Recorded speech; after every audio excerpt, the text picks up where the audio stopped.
Welcome to Mike's Motorworks, and today we are charged because we are going to show you how to deal with shocks and struts. By the way, don't you like this shirt? I'm going to tell you more about that in a few minutes. Let's get it started right now here on Mike's Motorworks.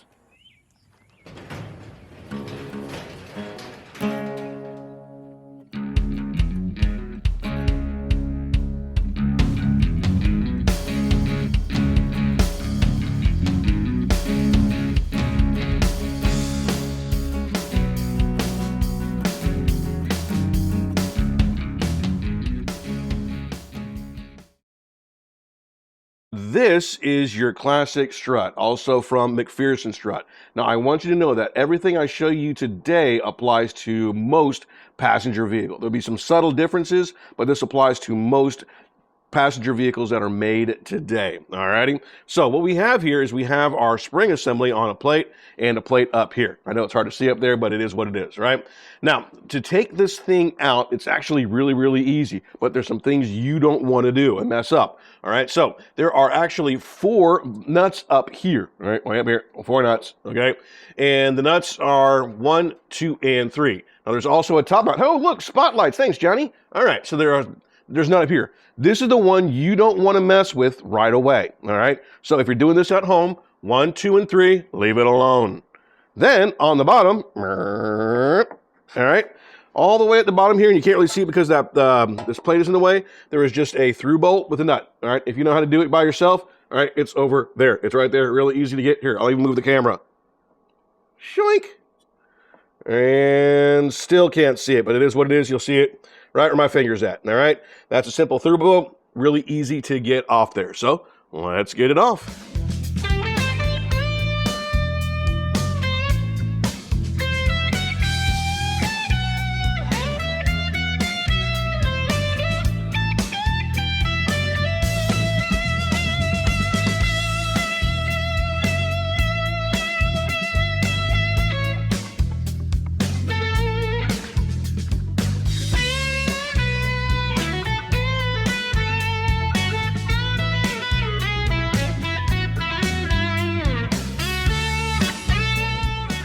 As you saw, we just undid the tops. You already saw us do this in that time lapse on the other side.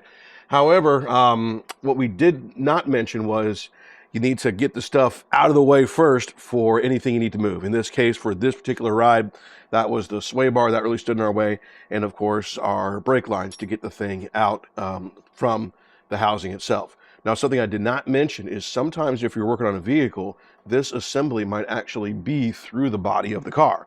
In other words, you might have to pop the hood to get to these 3 bolts and nuts to unloosen your strut here. Super simple. Again, there's 2 variations, either like I got on this truck here or through the body. You guys got that.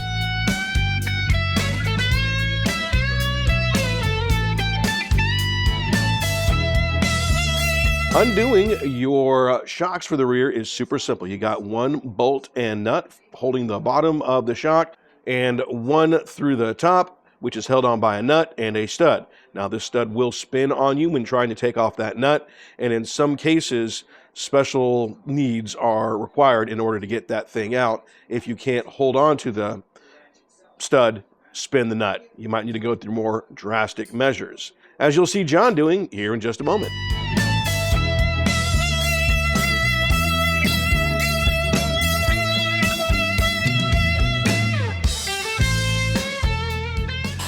So John's grinding away here, and this will only really be needed about a quarter of the time.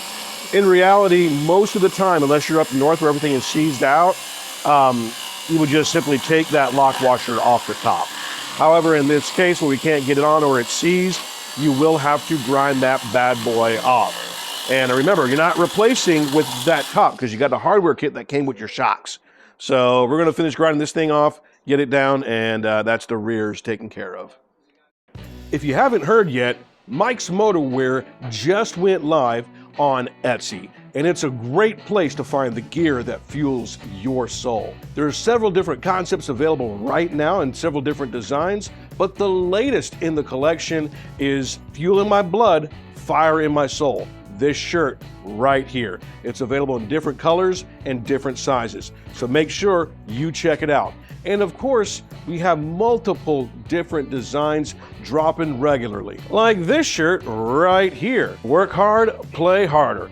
These designs are great. And the cool thing is I realize that not everybody likes their designs on the front. Some people like their designs on the back. So those are options available for you. I got front designs, back designs, long sleeve, short sleeve. I wanted to make it available for you guys to pick what you wanted. Again, getting that gear that fuels your soul. If you want to show off your love for cars, automobiles, and being a gearhead, that's your place to go. Again, mikesmotorwear.etsy.com. Use the link I provided for you. Okay, so we are disassembling a strut. This is McPherson style strut. You got the spring and the shock, you got 2 plates. What is really important is safety on this. There are special tools out there that are made to clamp on the outside of the spring to compress it down. You never take this top nut loose until you get the spring compressed a little bit. As you can see, this is a commercial jig designed specifically for struts. I've got it set up on here. It's real simple for this to do, but the biggest thing is making sure the springs are compressed enough where you have a little bit of a space down here in the bottom. And we are going to basically compress this just a little bit to make sure there's enough room. And then once we have this perfectly secure, then we're going to take the nut off and lower the shock out of the spring. All right, so to paraphrase, this device squishes the spring, and then once it's squished and secure, you can take the top nut off because that's where all the tension is at. Correct. Okay. So we've got a little bit of a gap down here. We can see this thing moving. So we got it nice and secure. Now we can go ahead and take that top nut loose and let the shock come out, and then we'll put the new shock in. Right. So you don't need to squeeze it enough where just enough where it loosens. You don't need to squeeze it all the way down. All the way down. No, you just need to make sure that it is basically secured, and then there's enough of a gap there. You don't have to really crank it down. You can. It's not going to hurt anything. It's not going to make any difference. But as long as it's secure enough. On this style spring, you want to go on the outside. They do make some that go on the inside, but this style here, you want to go on the outside. That way you get a better secure to it.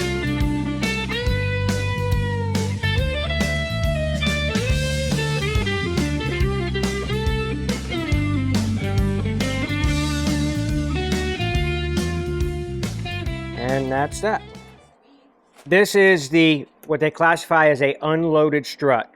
And basically unloaded means without the spring, without the cap. So this kit did come with a strut or a spring holder. Make sure that goes on. Then you can put your boot back on.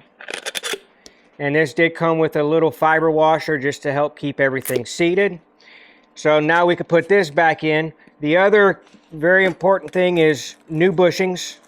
This did come with 2 different caps, metal plates, washers. It did come with a new rubber and a new nut. So based off of the original washer, we're going to use the exact replacement but new. Some of them are going to have a little bit different style depending on which year and which application you have. So we'll go ahead and get this thing put back in.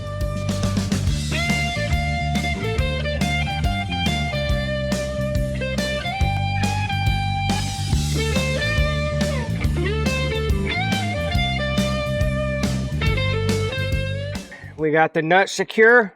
Now the next step is to make sure this spring cap is properly aligned. So I am going to have to tighten this up just a little bit so we can rotate this cap to make sure it sits in its proper location. Now the good thing about these struts, this style here, is if you're off a little bit, it's not going to hurt anything because you can take a bar or a good pair of channel locks and twist it to get it lined back up in the correct location in vehicle. So The nut's nice and secure up top. It's tightened all the way down. And we're going to release the pressure off the tool.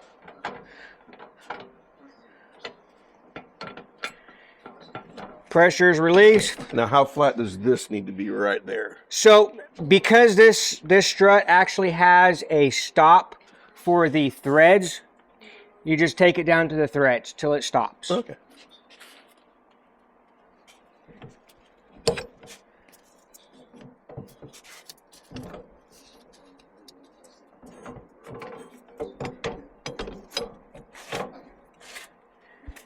And there you go. Now we'll get it set back in place in the vehicle, and we'll adjust this as needed when we get that final lower bolt in place. So from here on out, it's pretty simple. You just simply repeat that process, right? You go ahead and put your strut through the hole, get everything lined up, right? Move your bottom part so everything lines up and put everything back together. But it's also a good opportunity to go ahead and check things that need to be replaced.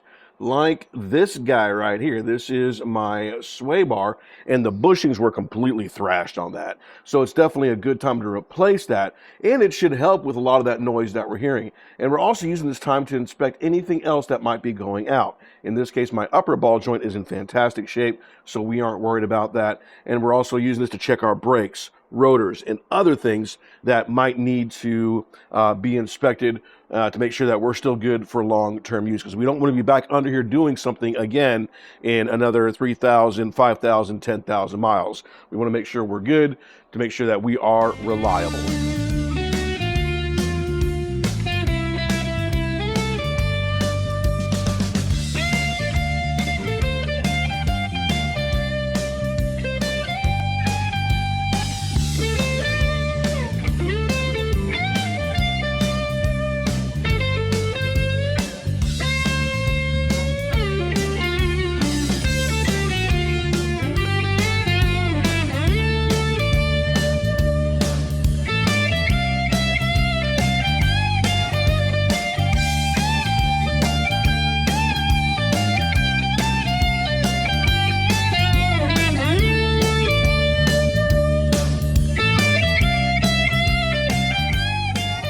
When it comes time to mount your rear shocks, this is actually quite a simple process, but people get really confused, especially when it comes to the dampers and washers that go up in this area. So it's really simple, all right?